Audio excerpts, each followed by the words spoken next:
So I'd like to officially welcome everyone. My name is Joan Devine. I'm the Director of Education with Pioneer Network. And today's webinar is Creating a Path Towards Workplace Citizenship to Strengthen Employee Retention and Engagement. And who among us is not looking for ways to strengthen employee retention and engagement? So just a couple logistics before we start. All webinar attendees, except for the presenter, is muted to minimize just the possibility of background noise. That said, we do love to hear from you. So we encourage you to use the chat box to ask questions or to put comments in, or if Bruce talks about something and you have a great resource you want to share, go ahead and pop it in. That would be great too. So we love to hear from you. So go ahead and write it in. And as time permits, those questions will be addressed. If for some reason we don't get to them during the course of the presentation, we'll see if we got a little bit of time at the end to address them, or if not, we'll make sure that they get answered in writing, and that you do get a response to any questions that you would happen to have. At the end of after the webinar, you'll be getting a copy of this recording and handouts of the slides, and that'll be in about 24 hours from now. If you are seeking nursing home administrator CEs, the record of your time in with the Zoom session serves as your sign-in sheet. So there is nothing more you need to do. If you did not provide your name, your license number, state of issue, and NAB number when you registered, please be sure to send that to me, and Kathy is going to pop my email address into the chat. So you will have that. You'll also get that on the email that comes out later. So today's webinar is actually a session that had been selected as part of the program for Pioneer Network's annual conference in Denver this July. But when we had to change the dates for the conference, sadly, Bruce had a conflict. Well, that conflict is your gain. Such a great topic. We had to find a way to make this learning happen. And so we're pleased that Bruce agreed to present it as a webinar for Pioneer Network. And so with that, nothing more to say. I just want to welcome you. Bruce, the floor is yours. Thank you, Joan. Well, my name is Bruce Berlin, and I am the founder and chief experience officer of Priority Teams, a leadership training and development company, which I started about 1.5 years ago. After spending 26 years in the senior living industry as an executive director of life plan communities in Illinois and Florida, I wanted to spend the last chapter of my career devoting all of my time to what have been my vocational passions of leadership training and development and building strong teams. But enough about me. How many of you have ever tolerated an uncomfortable situation for an extended period of time, and then and so that could be maybe a living environment you were in, or a relationship with somebody, or maybe even a physical pain, and you finally got to the point where you couldn't tolerate the pain anymore and you took action? My guess is most of you. And I call that getting, excuse me, I call that getting to your Popeye point. Remember Popeye? Those of you that are too young to remember who Popeye was, he was a very mild-mannered sailor. And because of that, he would often get taken advantage of. He would get bullied. And whenever he got to the point of being bullied that he could no longer take it, he would say, "It's all I can stand, I can't stand no more." And then he would gulp down a can of spinach, and that would give him superhuman strength, and he would take action against those that were causing his pain. About 9 years ago, I was experiencing some lower back pain for a period of time, so I went and saw an orthopedic doctor. And after he examined me, he told me that I was eventually going to need a new hip. And I said, "Wow, that's pretty big, doc. When do you think I'll need that?" And he smiled at me and he said, "You'll know." And what he meant was, when you can no longer tolerate the pain, that will be the time to get a new hip. And about 1 year later, I got to my Popeye point. I couldn't tolerate the pain anymore, so I took action and I got a new hip. Ever since 2000, when the Gallup organization began measuring employee engagement, the average number of workers that have been disengaged has been 70%, meaning that 70% of employees have tolerated their working experience, even though it didn't meet their expectations. And then COVID came. And after having to navigate through significant changes at home and at work due to the pandemic, it drove many of these workers to the brink of physical and emotional exhaustion, leading them to their Popeye points. And they took action. They resigned en masse into what now has become known as the Great Resignation. And so now leaders who have tolerated 70% of their employees being disengaged are struggling to recruit and retain employees and having to deal with the pain that comes with working short-staffed. So if you as a leader haven't already gotten to your Popeye point, you soon will, and you'll need to take action. 30 years ago, Dr. Bill Thomas got to his Popeye point after visiting many of his patients living in nursing homes and seeing them suffer, caused by what he saw as the 3 plagues of people living in nursing homes: loneliness, helplessness, and boredom. And he wanted to take action. His vision was to create loving and vibrant homes where elders would be valued, grow as people, and enjoy where they live. And this was the beginning of a movement that became known as culture change. And since then, many organizations have joined this movement to overcome the 3 plagues by implementing various degrees and components of culture change in their communities, from person-centered care to person-directed care, up to the Eden Alternative and greenhouse projects. At the core of culture change was the goal of greater well-being by prioritizing elders' well-being and reframing the perspective of employees' roles in achieving that outcome. Actually, the ultimate goal of culture change was greater well-being for all, elders and all care partners, which includes family members and staff.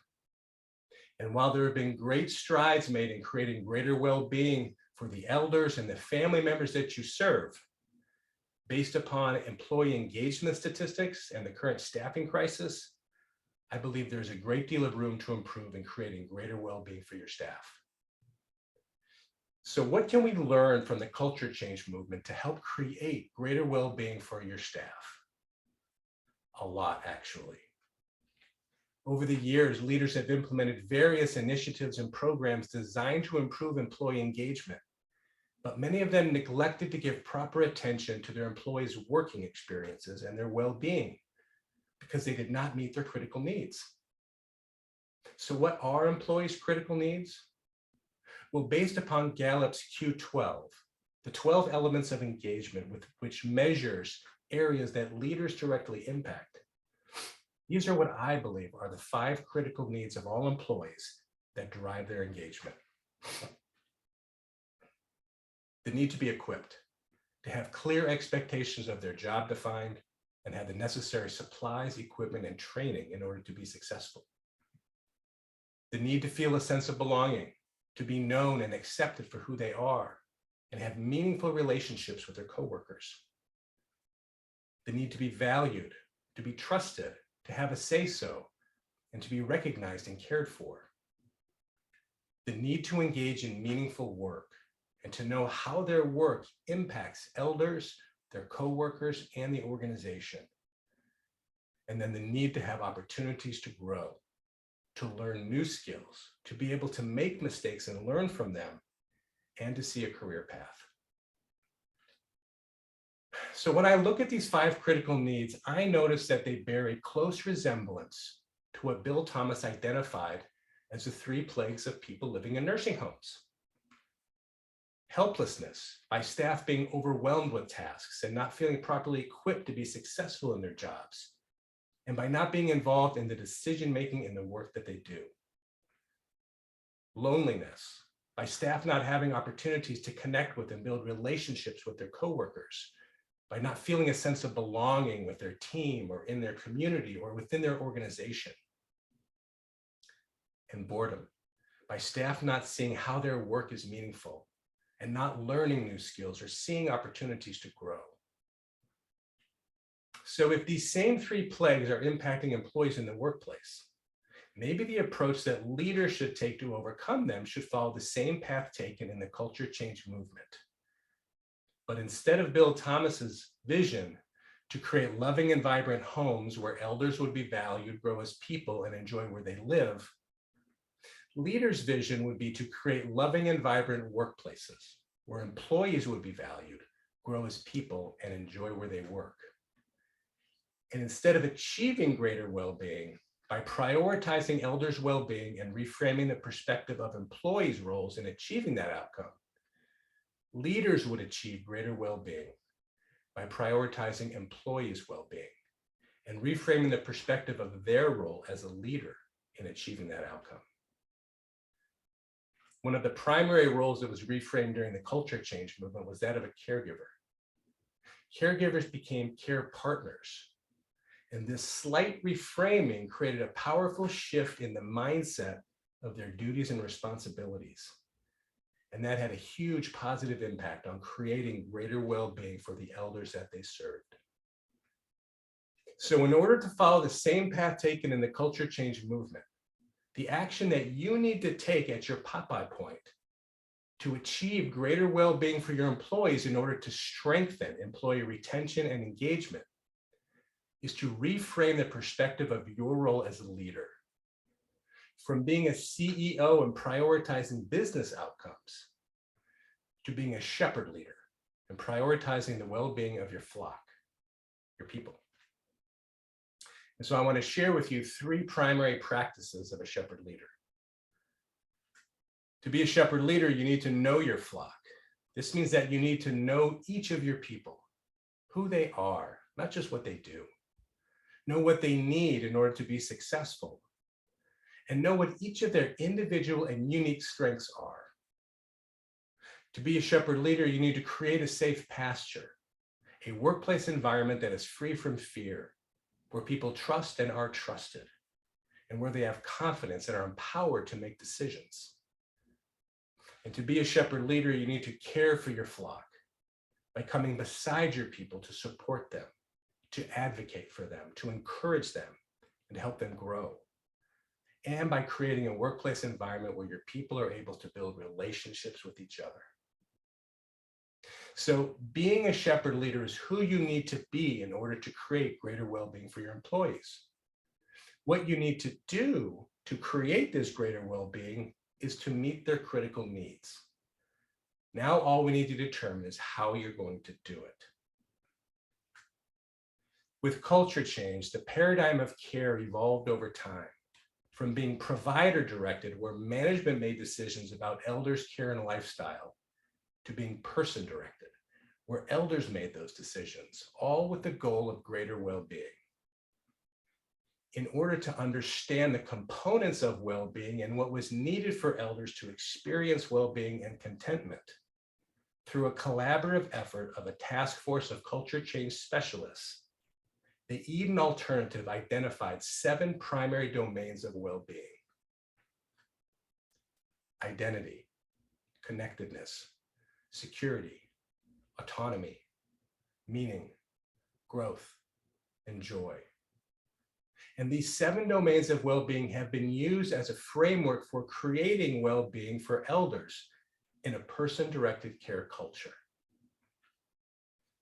So could this framework also be used to create well-being for employees, where the paradigm of leadership evolves from being supervisor-directed to being employee-directed, where employees are able to make decisions about the work they do and how they do it instead of being told, and where employees are empowered to solve problems instead of deferring them to their leaders to solve? Absolutely. The 7 domains of well-being framework guides staff to develop growth and wellness plans for each elder to determine the staff's level of assistance based upon the elder's strengths and goals towards optimizing their living experience and well-being. And I believe that these same 7 domains of well-being can also be used to guide leaders to develop growth and working plans for each employee, to determine the leader's level of assistance based upon the employee's strengths and goals towards optimizing their working experience and well-being. So let's unpack these 7 domains of well-being and see how you can apply them to your staff to improve their working experiences and well-being.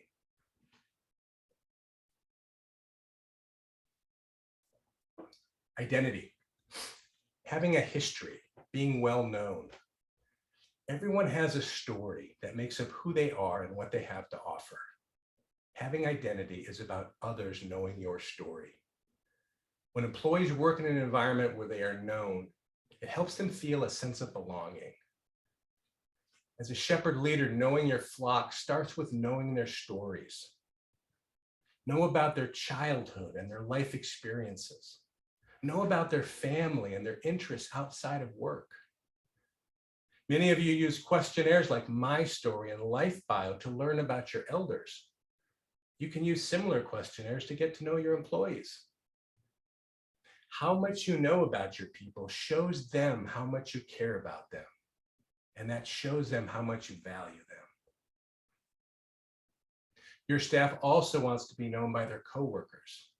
So thought must be put into how you bring forth the identity of new employees to your team. At one of my communities, I had a director of housekeeping. Her name was Mary. And whenever she had a new employee start in the housekeeping department, she would always have a little continental breakfast set up for them in the employee break room for the new employee and all the housekeeping staff, so they could all get to know each other. And it was such a great first impression for the new employee to be known by who they're going to be working with, but to also know who they were going to be working with. For your staff to continually be well known by you, you must be visible and engage with them on a regular basis, showing an interest in their lives. To do this, you must make time to come beside your people and give them your attention. Today, we have a multi-generational workforce, and soon it'll be primarily made up of the younger generations. And when many of them were growing up, they had soccer moms and stay-home dads and helicopter parents. And so they became accustomed to getting a lot of attention. But even the older generations need attention. In his book, The 5 Love Languages, Gary Chapman categorizes 5 different ways that people of all ages express and receive love. And all 5 require that you give someone your attention. In the workplace, love is action-oriented. It is genuinely caring about your people and finding ways of showing that care. And that is the essence of being a shepherd leader. By regularly giving your people your attention, you will know them well. You will know what they need, and that will cause them to feel valued.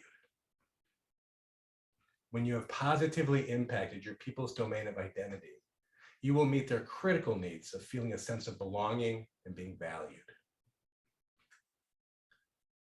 Connectedness, being loved and connected, a state of belonging. This is about being in meaningful relationships with others and being part of something bigger than themselves. When people lack connectedness, it leads to loneliness. And workplace loneliness, where employees don't feel accepted or included by those around them, is a growing epidemic. Connections and relationships with others are key drivers to employee engagement. In fact, recent research by McKinsey showed that the top 2 reasons that employees cited for leaving their jobs or considering leaving their jobs was not because of pay or lack of work-life balance. It was because they did not feel that their work was valued and because they lacked a sense of belonging. As a shepherd leader, one way that you can care for your flock is by creating opportunities for them to connect and learn about each other. And that will lead to opportunities for them to build relationships. You can do this by scheduling time in your team meetings to allow staff to get to know each other and share things about themselves. You can ask them questions like, where did they grow up, or what impact their childhood had on their adult life, or maybe one of the biggest challenges that they ever overcame. Asking whatever questions may allow your people to open up the door to their life and give others a peek inside. I opened up a community in Illinois 20 years ago, and during our employee orientation, I would always start out by having everyone stand up and introduce themselves, what their name is, their position, and what they like to do for fun outside of work. And I'll never forget our first orientation. One of our housekeepers, Maria, stood up, And she shared that her favorite activity outside of work was going camping with her family. Now, I remember this because at that time, that was also my favorite activity outside of work. And it became a connection point for Maria and I for the next 10 years. And in my 10 years of leading employee orientation, I saw many of those connections happen just on that one question that people answered that showed commonality in their interests. And some of those connections led to very meaningful relationships. So here's a quick way for your people to get to know each other. At your next team meeting, show them this picture and then ask them to share if they are a type A or a type B. You can also create opportunities for your people to connect and get to know each other in other settings. Maybe employee luncheons that you have or team building activities. There's also opportunity and time they have before their shift starts. In my community with my director of housekeeping, Mary, she used to always get to work about an hour before her staff would. And her staff would start to come in about a half hour before their shift, and they would gather in the employee break room. And Mary's office was right next to the break room. So when she heard staff coming in, she would always join them and engage with them in conversation. Never talking about anything work-related, always just personal stuff. And there was always such great laughter coming out of those gatherings that they had. And what I watched over time, there seemed to be more of the housekeeping staff coming earlier to be part of that. And sometimes they would bring food and share it with each other. Sometimes they would celebrate special events that were happening in their personal lives. And it really became a sort of community and created a great sense of belonging for the staff just in that short time before their shift started. And uncoincidentally, there was extremely low turnover in the housekeeping department during the 6 years that Mary was the director. When you have positively impacted your people's domain of connectedness, you will meet their critical needs of feeling a sense of belonging and being valued. Security, freedom from doubt, anxiety, and fear, feeling safe. Our healthcare system is risk averse, but maximizing safety actually creates insecurity. While safety is important, when you optimize safety with your elders based upon their risk tolerances, it creates more safety for them. Similarly, when you create workplace environments that are focused on staff being safe by not making any mistakes, it creates insecurity and it prevents them from growing. But by optimizing their safety based upon their strengths and skills and experience, it creates security for them. It helps them grow. When you create a supportive and safe workplace environment that's free from doubt, anxiety, and fear, it will allow your people to thrive and grow. As a shepherd leader, you can create a safe pasture by creating a workplace environment that is focused on staff feeling safe rather than being safe. Feeling safe making decisions, feeling safe making mistakes, and not being penalized or embarrassed for them. Shepherds have fences around their flocks, so their flock knows their boundaries, and to keep them safe.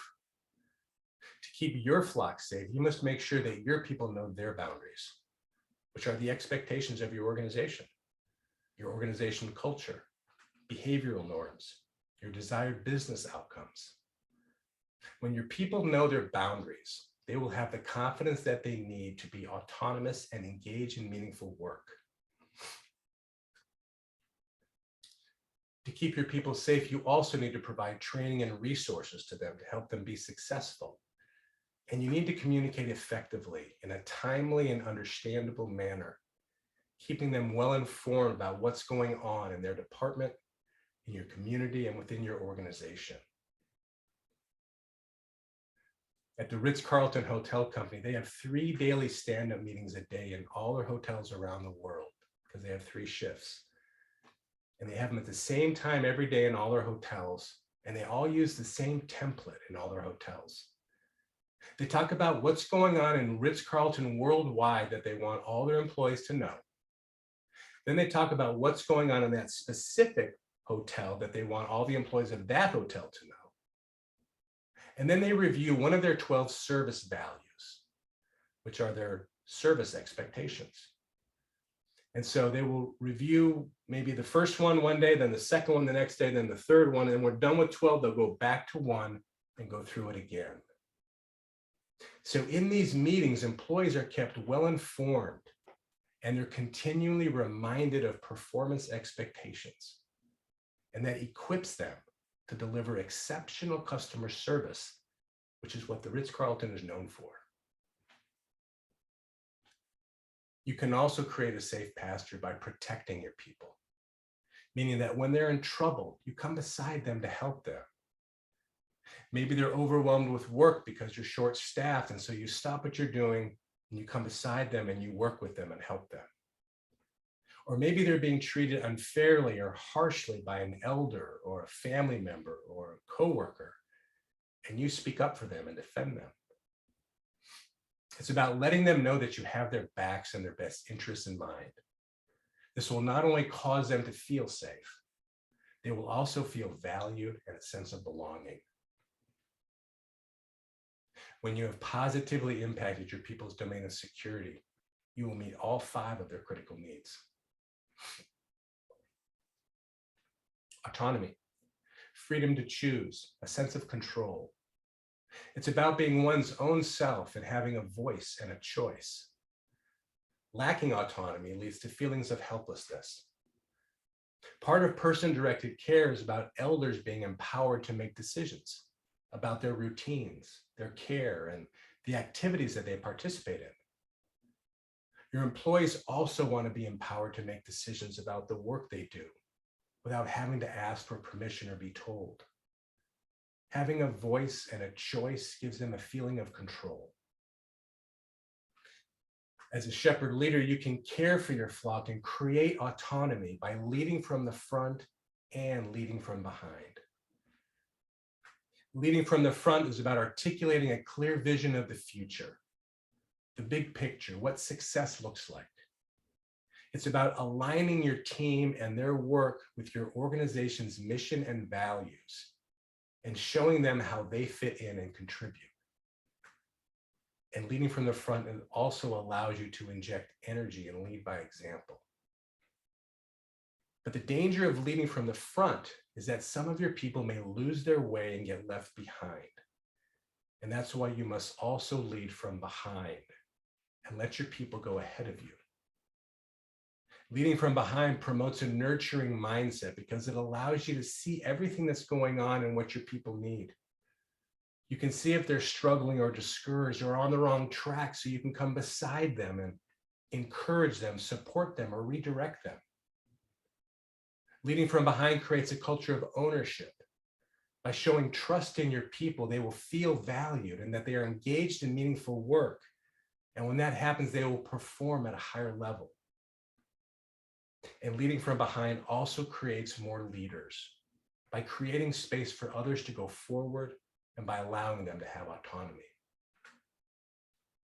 And you can do all this by letting your people make decisions and by giving them additional responsibilities and then trusting them. And that will build their confidence. It will give them a sense of ownership and it will help them grow. I started my career 37 years ago in the hotel industry. And I was very fortunate in my career to early on have bosses who trusted me by giving me projects and allowing me to manage departments without having any experience. And it helped me to develop my skills and my confidence and to grow professionally. Did I make mistakes along the way? Lots of them. And some of those mistakes were my best learning lessons. When you have positively impacted your people's domain of autonomy, you will meet their critical needs of being equipped, being valued, engaging in meaningful work, and having opportunities to grow. Meaning, having purpose, finding meaning. Lacking meaning leads to boredom. When your elders are engaged in meaningful activities, it creates purpose and it adds value to their lives. Your employees also want to be engaged in meaningful work that has purpose. and adds value to their lives as well as to the lives of those that they're serving. As a shepherd leader, you can care for your flock by creating meaning in a number of ways. One way is by aligning your team and their work to your organization's outcomes. And you can do this by sharing the positive outcomes of their work with them.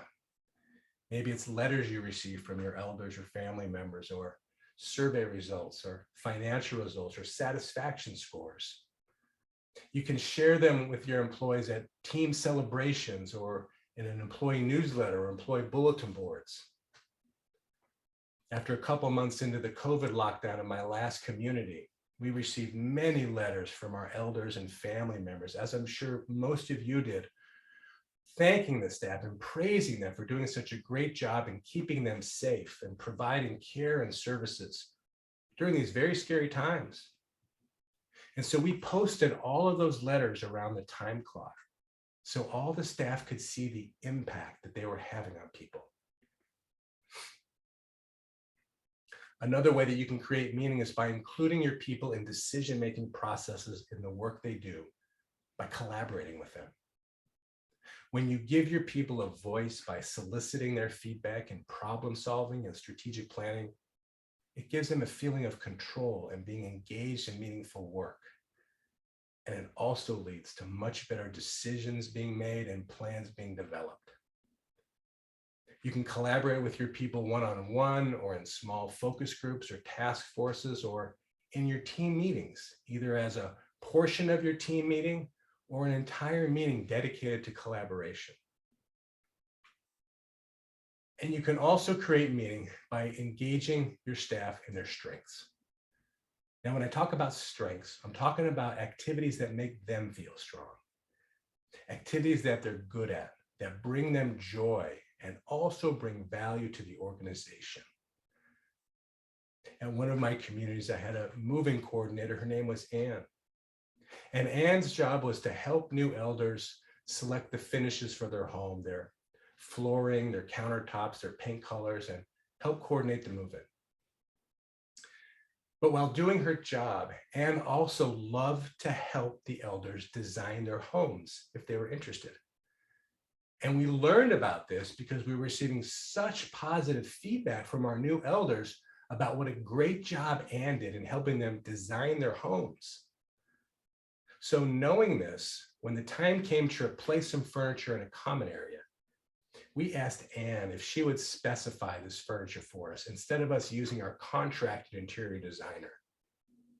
Not only did she do a great job specifying the furniture, she did so at half the cost of our contracted interior designer.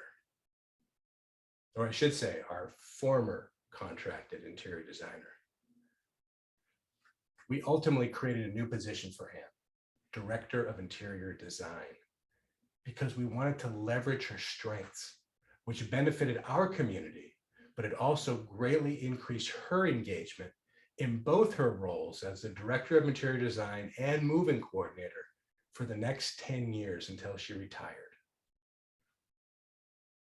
When you have positively impacted your people's domain of meaning, you will meet their critical needs of feeling a sense of belonging, being valued, engaging in meaningful work, and having opportunities to grow.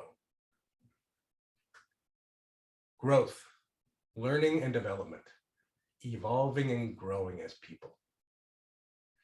The quality care that your elders receive enables them to grow, with your staff encouraging them to learn new skills and to engage in new experiences. Most of your employees also desire to learn new skills, to grow, and to engage in new experiences. When you coach your employees, when you nurture their strengths and engage them in collaboration, you are enabling them to grow. As a shepherd leader, you can also help your staff grow by providing meaningful training to them. This is training beyond compliance training. Training maybe in communication or conflict resolution or collaboration or listening, or maybe areas that they want to be trained in. Training that you can provide as their leader, or maybe someone else in your organization, or even outside your organization. You can help your staff grow by helping them develop a career path. And you can also help your staff grow by seeing in them what they don't see in themselves, seeing their potential and encouraging them in it. At the first senior living community that I ever led, I had a maintenance mechanic. His name was Scott. And he was a very skilled mechanic. He had very good interpersonal skills. He had a lot of potential. And he wanted to grow. But unfortunately, our maintenance director wasn't going anywhere anytime soon. So after about 3 years of working with Scott, our director of housekeeping retired. And I met with Scott and I asked him if he'd be interested in that position. And he looked at me with a tilted head and squinty eyes and said, "I don't know anything about housekeeping." And I said, "I know." I said, "But you know the staff, they know you, it's a good staff." I said, "I think you can do it. And I can help you in any area that you need help in." And so reluctantly, Scott took the position and he succeeded in it very well. About 2 years later, there was a new assisted living community being built near where he lived. And they were looking for a director to oversee the maintenance and housekeeping departments. And he was perfectly equipped for that job. And it was a great opportunity for him that he took and learned how to open up a community. About 2 years after that is when I was opening up my community, which was a large life plan community. And so I brought Scott back on my team as the assistant plant director. The campus was a little bit too big for him to be the plant director at that time. But about 8 years later, our plant director left. And I asked Scott if he was interested in the position. And he gave me that tilted head again and said, "Nah, that's too big for me." And I said, "No, it's not." I said, "You know the building, you know the mechanicals, you've got a solid staff. I think you can do it. And I'll help you with whatever you're just not strong in." Well, reluctantly, he took the position.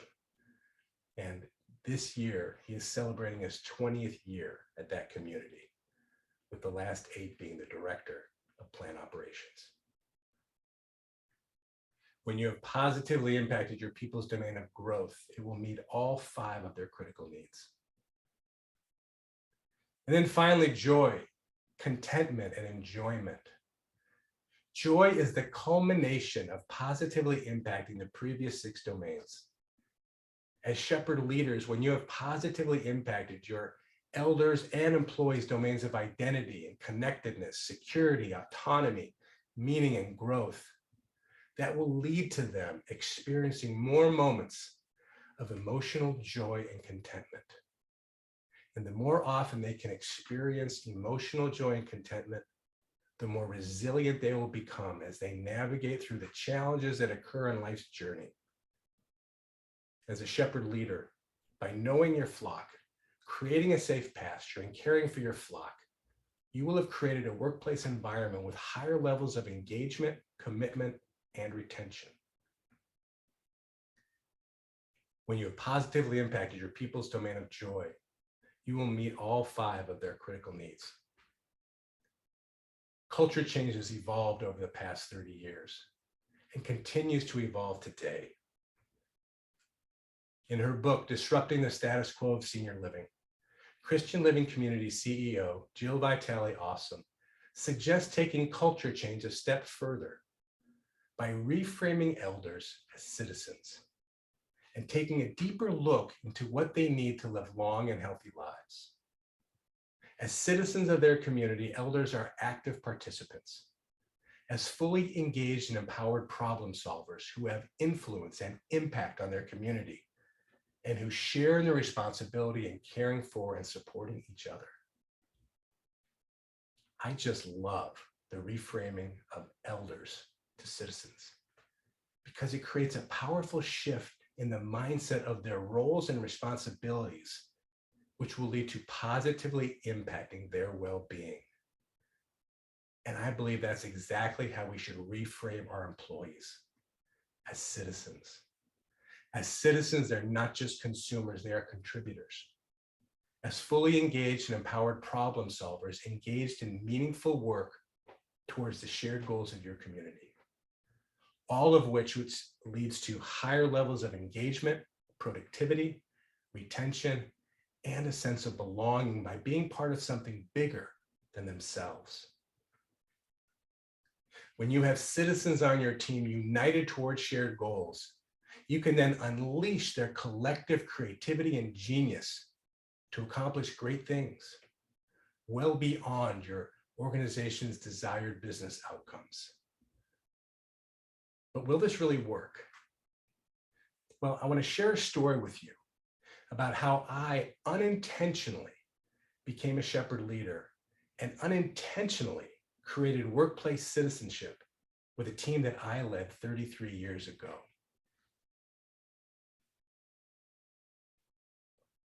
It was 1989, and I was 4 years out of college into my hotel career. And I was working at the Embassy Suites Hotel in Washington, D.C.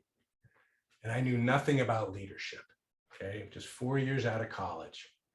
And after about a year of working at that hotel, and I was overseeing the front desk operations, an opening for a director of housekeeping became available.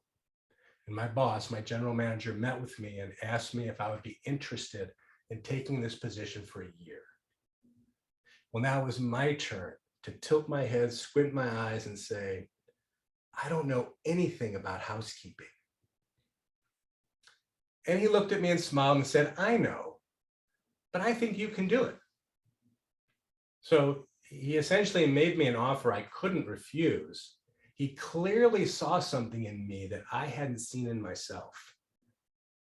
And so I took the position. And with my lack of knowledge, any knowledge about housekeeping, I became the director with a very humble heart and a curious mind. And so I want to share with you some of the things I did during my time in housekeeping and what my intentions were in doing those things. And then also what the staff's perception was and the impact it had on them, because they were very different.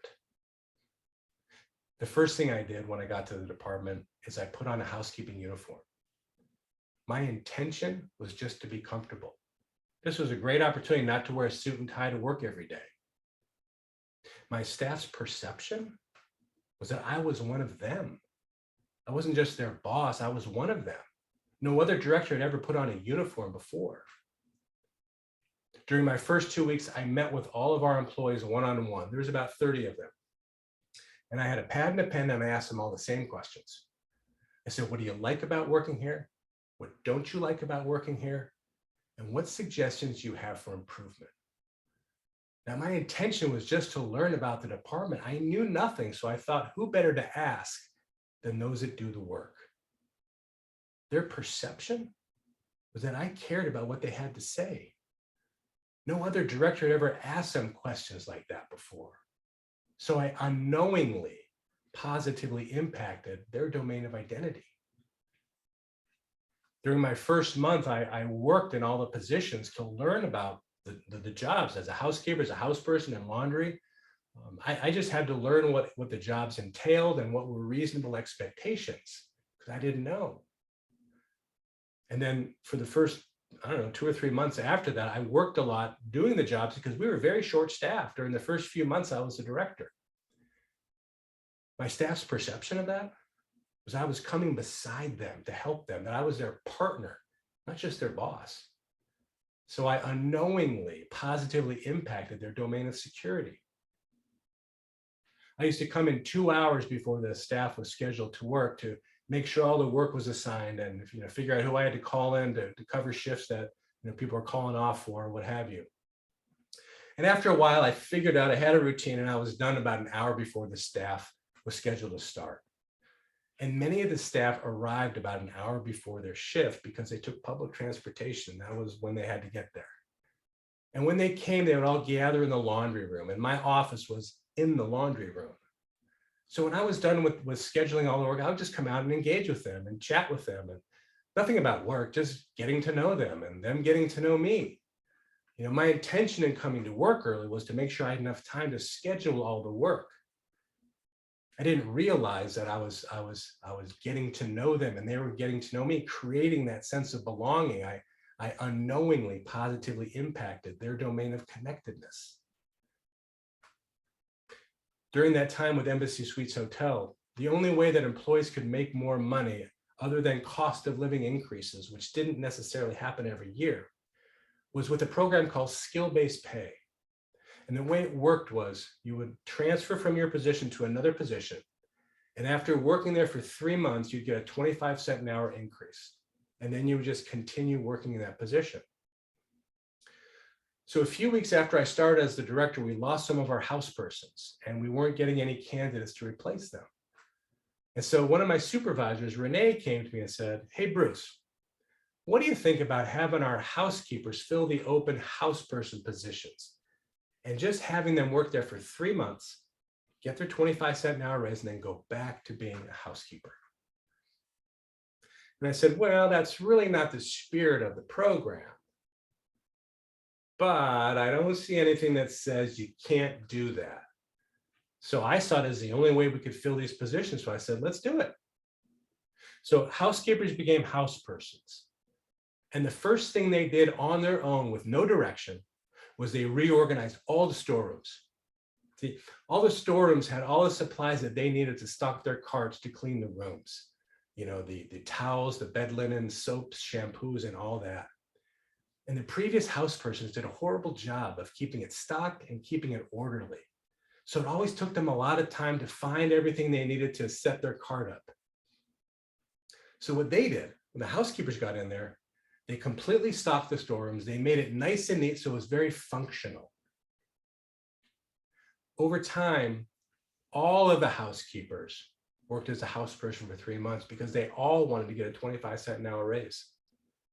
And then as I hired full-time house persons, well, they wanted to make 25 cents more too. So they became housekeepers for 3 months. And so they got the benefit of not only making more money, but understanding 2 jobs. They were growing professionally, which gave them much more understanding, compassion to each other, knowing how both jobs work. And the advantage for me, I had staff that I could put anywhere I wanted to because they knew how to do the jobs. So my intention in allowing this exception to this pay program was just to fill the positions. I unknowingly, positively impacted their domains of autonomy and meaning and growth in doing so. So the way that my performance was evaluated as a director of housekeeping was really on 2 things. Maid minutes, which was the average amount of time it took a housekeeper to clean a room, and the quality of cleanliness of the hotel, which was largely weighted on an annual quality assurance inspection done by the corporate office. So I needed to figure out a way to get the staff focused on what was going to make me look good, right? Remember, I didn't have any leadership experience. So I decided to create a scoreboard, a big grease board that I put outside the laundry room. And on half of the grease board, I would list everyone's average maid minutes at the end of each month, from best to worst. I would draw a line at 32 minutes, which was the company standard. And everybody above that line, there was a big smiley face, and everyone below that line, I put a frowny face. And on the other side, I would list their average scores of their room inspections. All of our supervisors inspected 2 rooms per day of our housekeepers, and they were scored from 0 to 5. And so I would list at the end of the month the average scores from best to worst. I would draw a line at 4.0, which was our standard of acceptance, and a big smiley face for all those above and a frowny face below. So I'll never forget the first month I posted that board, and one of our housekeepers, Rosa, who always had by far the best maid minutes. She was 25, 26 minutes a room. The quality was not very good, as you can imagine. And so she saw her name at the top of maid minutes, but then she saw her name at the bottom for cleanliness. And I remember her looking at the board with her hands on her hip and shaking her head saying, that ain't right. Now, she wasn't saying that ain't right, that the inspections weren't fair. She knew she was cutting corners. She could see the inspection sheets. What wasn't right for her was seeing her name down at the bottom. And the next month, she brought her score up above a 4.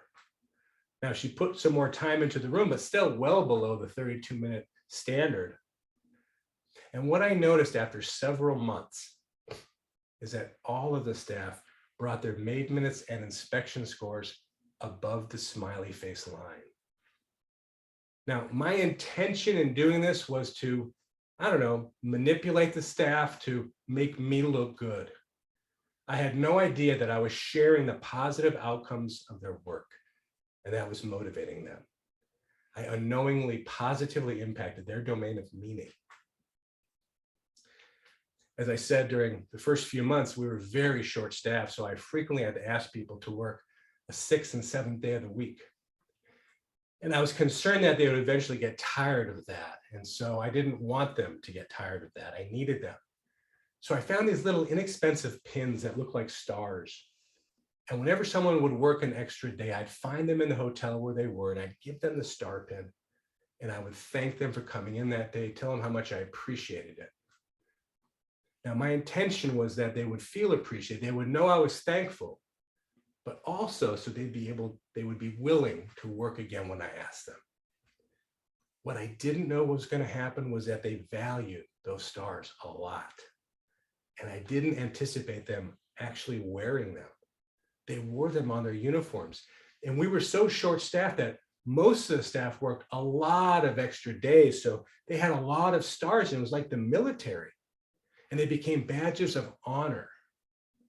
And so here I unknowingly, again, positively impacted their domains of identity and connectedness and meaning. In October of the year that I was the director, our laundry machines went down for 2 days. And that was a problem because we were full and we had to do laundry every day. So we had two options. We could either transport the laundry to our sister property in Crystal City, Virginia, which is about 20 minutes away, but we'd have to do it on the midnight shift. Or we could have a company come and pick up our laundry, take it out, launder it, and bring it back to us. But that would be very expensive. And the problem with that was we were towards the end of our year, and for the first time in the hotel's history, we were going to make our budget. And that would have meant for the first time, managers were going to be seeing a bonus check. But if we had to contract out the laundry for 2 days, we likely would not have met our budget and there'd be no bonus checks. But I couldn't ask my staff to work the midnight shift for 2 days. I couldn't. Almost all of them were working 6 or 7 days. Some of them were working double shifts on those 6 and 7 days, and I didn't have it in my heart to ask them, so I didn't. And so I was meeting with my general manager in the restaurant, and we were strategizing how we could minimize this expense of contracting it out. And then my supervisor, Renee, comes up to us and she said, "Bruce, I put together a crew." I said, "You what?" "I put together a crew to take the laundry to Crystal City for the next 2 nights." I said, "Well, who's on that crew?" She said, "Well, there's some people from our department, but I also got some people from the front desk and from the kitchen because they wanted to help." I was stunned. I didn't know what to say. Here she took it upon herself to put together a team to get this work done without knowing what that financial impact of contracting out was. She just took it upon herself, and the staff wanted to help to get the work done. I didn't know what to call it back then. But when I reflect back on my time in housekeeping, what I witnessed was my team united as citizens, as fully engaged and empowered problem solvers, all working towards the shared goals of the housekeeping department. They were citizens because they influenced and impacted the department, not only with doing the laundry, but when they volunteered to work in the new positions, when they reorganized all the storerooms on their own, when they worked all the additional shifts. That year, we had the highest annual quality assurance inspection the hotel had ever had. We also had the lowest maid minutes of all the Embassy Suites hotels in the company. And by the end of the year, we were fully staffed. Even though during my year in the department, outside of a 1-week vacation, I only had 3 days off, it has always been the most positively memorable year of my career. By unintentionally and unknowingly being a shepherd leader and positively impacting the 7 domains of their well-being, I built relationships with my staff. I equipped them. I valued them. I engaged them in meaningful work. I created a sense of belonging and helped them grow, all unintentionally. But that enabled them to unleash their collective creativity and genius to accomplish more than they ever had before. And in doing so, I came to love them. And none of this would have happened if I hadn't had a shepherd leader boss who saw in me what I didn't see in myself and trusted me to do something I had never done before. Reframing your role as a shepherd leader may seem like one more thing to do when you're already at capacity. But when you come beside your people and unite them as citizens, as fully engaged and empowered problem solvers, your workload will decrease because your people will have influence and impact on your community. They will share in the responsibility of caring for and supporting each other. And they will be taking initiative, making decisions, and solving problems so you don't have to. And you will gain something even greater than that. 15 years after I'd left Washington, D.C., I was back there for the first time attending a conference. And so I decided to go by the hotel to see if any of my staff were still there. And as soon as I walked into the lobby, I saw Leroy. He was one of my house persons, and he was the concierge sitting in the lobby. And as soon as he saw me, he literally jumped out of his chair, came running around the desk, and gave me a bear hug. And we just chatted about what's going on in our lives. And then I asked him, I said, "Hey, Leroy, are any of my girls still here?" And he thought about it. He told me some of the girls he thought that were still here when I was there 15 years earlier. And then I asked him, I said, "Hey, are any of them here today?" And he said, "Yeah, I think Elaine's down in laundry." It was a Sunday, so there wasn't going to be many staff there. So I went down to the laundry room and I walked in, and there was Elaine. And as soon as she looked up and saw me, her face just melted with a smile. And she gave me this warm and loving hug. And then she shared with me what all the girls were doing. You know, some had left and had families, some had left the job and done something else. Some were still there, not many. And I asked her, I said, "Hey, what about Emma? What's Emma doing?" Emma was my best housekeeper. Her rooms were always perfectly done, and she always worked extra when I asked her. And she said, "Oh, Emma, she's the director of housekeeping at the Embassy Suites in Alexandria." And I remember feeling like such a proud papa that my little Emma was now a director. And then Elaine said something to me. She said, "Bruce, you know, there hasn't been a day gone by when we don't still talk about you here." And I thought to myself, well, that's a nice thing to say, but obviously it's not true. I've been gone for 15 years. A little while later, the director of housekeeping walks in the laundry room, and Elaine introduces me to him. She says, "This is Bruce, our old boss." And as he's shaking my hand, he smiles and he says, "I've heard a lot about you." When I left the hotel that day, after meeting with Elaine and Leroy, I was on cloud 9, learning the impact that I had made on my team and the affection that they still had for me. And the only word that I can think of to describe that feeling is the 7th domain of well-being, joy. The Eden Alternative Domains of Wellbeing white paper says this about joy: "The best soil for joyful moments is always found in places where relationships are deep, rich, and intensely meaningful." And that describes the relationships I had with my housekeeping staff. And today, 33 years later, I still feel that joy and still remember each one of their names. By being shepherd leaders and meeting your staff's critical needs, you will not only create greater levels of commitment, engagement, and productivity with your people, you will also build intensely meaningful relationships with them and have a positive impact on their lives. And then you will experience the 7th domain of well-being, joy, that comes with that. The current landscape of this industry is grim. Nearly all of your communities are experiencing staff shortages. Many of your staff are burned out. You're competing for employees with hospitals and Amazon and even some fast food chains that have better pay and benefits than you can offer. And on top of that, the Bureau of Labor Statistics 2020 Occupational Outlook Report says that the healthcare industry is expected to add 2 million more jobs in the next 10 years. That's more than any other industry. At times, I'm sure that believing that you're going to be fully staffed looks impossible. So I want to close with a story about another grim time in our country, 42 years ago. It was 1980, and the Soviet Union had just invaded Afghanistan, which prompted then President Jimmy Carter to announce that the US would be boycotting the Summer Olympic Games. 66 Americans had been taken hostage from the American embassy in Iran just a few months earlier. And gas prices were soaring in the midst of an energy crisis, with inflation at its highest rate in over 60 years. The citizens of our country needed something to rally around.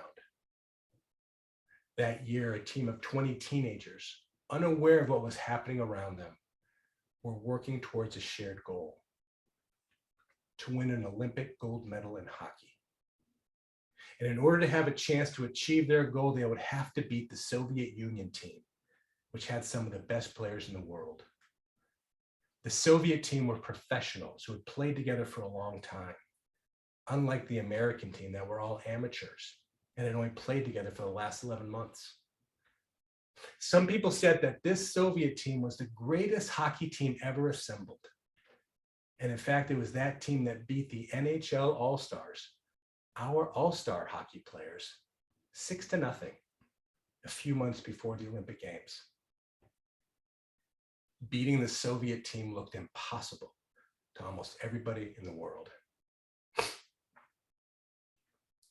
But they had a leader who believed in them, who saw in them things they didn't see in themselves, who engaged them in their strengths and taught them how to work together and be united in their efforts to accomplish this goal. And because of that, the US team achieved the greatest upset in the history of sports by defeating the Soviet Union team. The United States' victory over the Soviet Union was more than a hockey victory. It was a victory for America. The win helped to bring back hope into the hearts of the American citizens, and it inspired them to endure and persevere through the challenging times that they were in. As leaders, you all have the ability and opportunity to inspire your people to endure and persevere through today's challenging times by uniting them as fully engaged and empowered problem solvers, working towards the shared goal of achieving the mission of your organization. The business outcomes of your communities are accomplished by your people. If you prioritize those outcomes, you will likely use your people to accomplish them, and that will lead to them getting burned out and disengaged. And then you could see this one day when you get to work.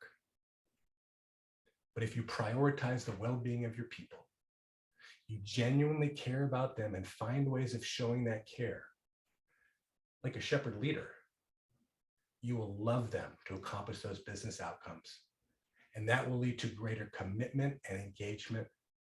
And then you could see this every day when you get to work.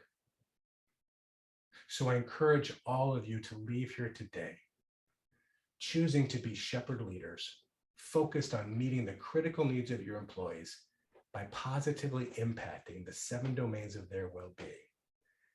And in doing so, you will unite them as citizens of your community, who by caring for and supporting each other will create greater well-being for themselves, for your elders, and for you.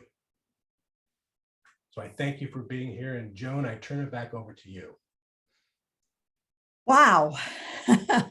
I know we ran over, but it was worth every extra minute, and most people were able to stay on, so thank you for that. I am going to go ahead and ask a couple questions that were in the queue, and hopefully those who had to leave will let them know that they're on the recording. One of the first questions, Bruce, was from Donna, and she asked the question, I think you were talking about autonomy. When you speak of including employees in decision-making, does that include giving employees a decision-making role in overseeing budget? You know, it's when I talk about collaboration, I'm not talking necessarily about decision making. It's including them in the conversations. It's sharing with them the facts, sharing them pertinent things, and asking for their feedback.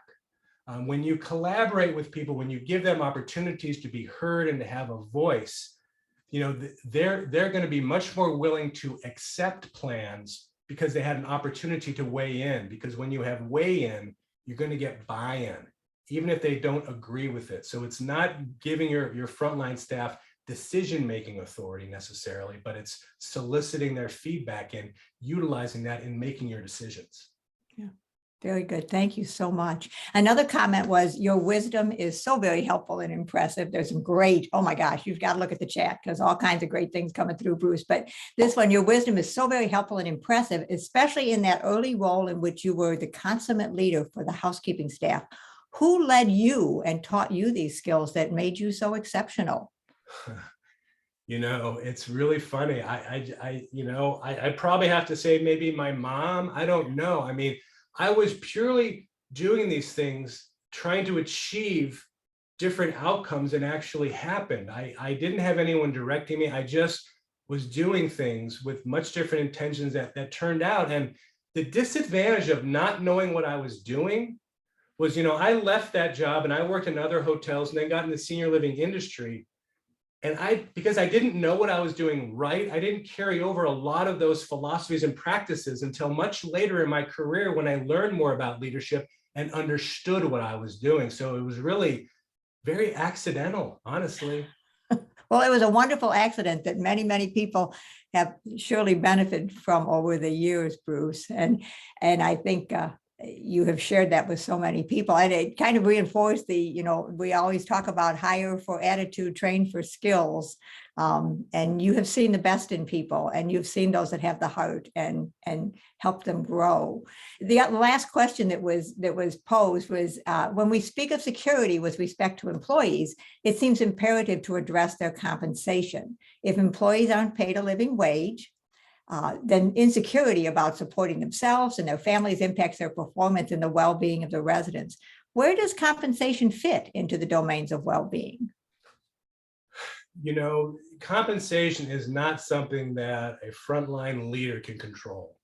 At the end of the day, the organization is going to make those decisions. As leaders, we have to be advocates for our employees. And if we feel an employee deserves a higher rate for a variety of reasons, then we need to advocate for them and go to our superiors. But really what I try to focus on in my leadership training is to focus on things that leaders can control. And compensation, unfortunately, is not one of them. Organizations just need to pay a living wage. They need to. That's a bare minimum. And so I present this with the understanding that organizations are doing that. And if they're not, then you as frontline leaders need to speak up and share your thoughts on that. And they just have to keep hearing our voices about that. It's so important, especially now with what's going on in our country. And, I have to think that, Bruce, that by becoming that shepherd leader, by providing the quality outcomes that generates, your voice is going to be stronger within your organization. So when you do go out there and you talk about the wage and the issue that it is, you're going to be heard more than if you were that leader, that manager who just kind of did their job for someone. You've gotten somebody's attention, and you can use that opportunity to do greater good. Well, and also when your people see that you're going to bat for them, they're going to be much more inclined to follow you and be engaged and produce more for you because you see that you have their backs. That's so important for them to know that you care about them enough to go to bat for them. There you go. Well, we could talk for a long time, but out of respect to everybody, I do want to answer a couple of questions that came up. That one of them was, somebody missed part of it, is this, the recording. Absolutely. The recording of this is available. It will be sent to all of you tomorrow. There will be a link to it in the email that you will be receiving. And we absolutely encourage you, as Barbara Frank tells us all the time, to share shamelessly. Put it up there on the big screen and share it with your team. The PowerPoint themselves are available as a handout version, and there was a link to that in the materials that you received about an hour before the webinar. So be sure to pull those. You'll also get another copy of that when you get off. I have to say, Bruce, this has just been phenomenal as obviously within my role with Pioneer Network, and I also happen to be an Eden mentor and educator. And so I've certainly taught the domains of well-being so many times, but you bring such a wonderful perspective to them and help us see them in a different way that I think is so valuable to all of us. Well, so I want to thank you so much. I wish you could have been in Denver with us, but someday we'll figure this out. And to everyone else, again, you'll be getting this recording in about 24 hours.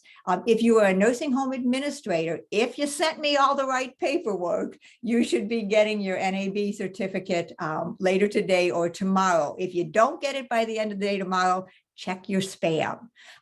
If you still don't get it, send me an email and I will do everything I can to make sure that you get that.